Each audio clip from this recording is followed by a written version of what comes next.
According to a recent study by UBS, 70% of high net worth individuals, so let's call that retirees with over $1 million in their portfolios, are concerned with their kids using their inheritance wisely.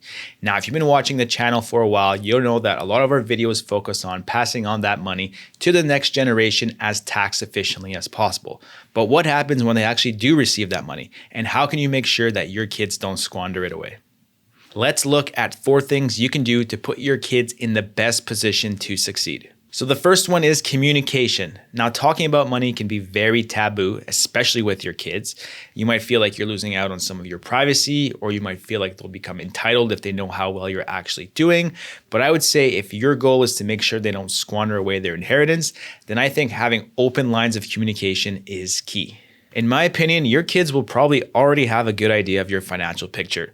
They may have overheard you at a dinner party one time say that you're mortgage free, so then they can assume that your house and cottage are free and clear, or they might have seen one of your investment statements sitting on the kitchen table when they came over one day, so on and so forth.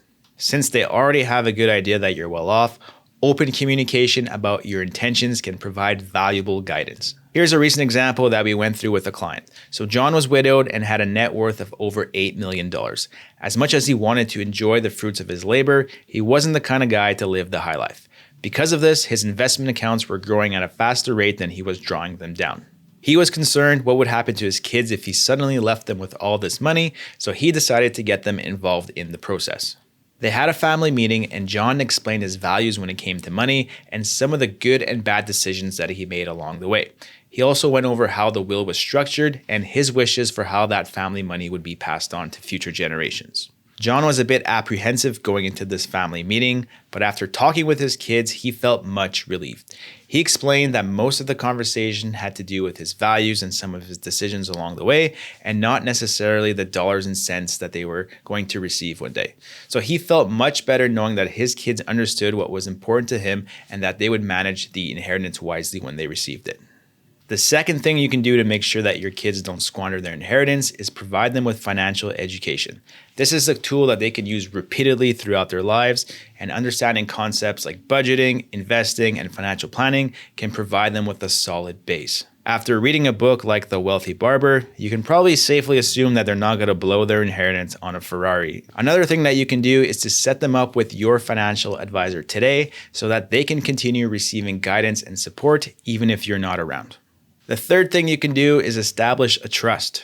So even if you've provided your kids with open lines of communication and financial education, it may still make sense to set up a trust. A trust could be an effective way to control how and when money is dispersed.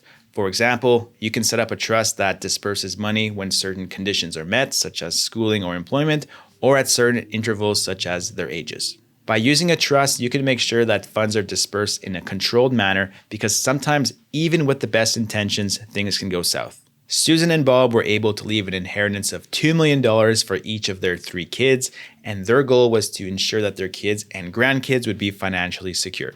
Their oldest, Tyler, used the funds to invest in his electrical business, which had been doing very well.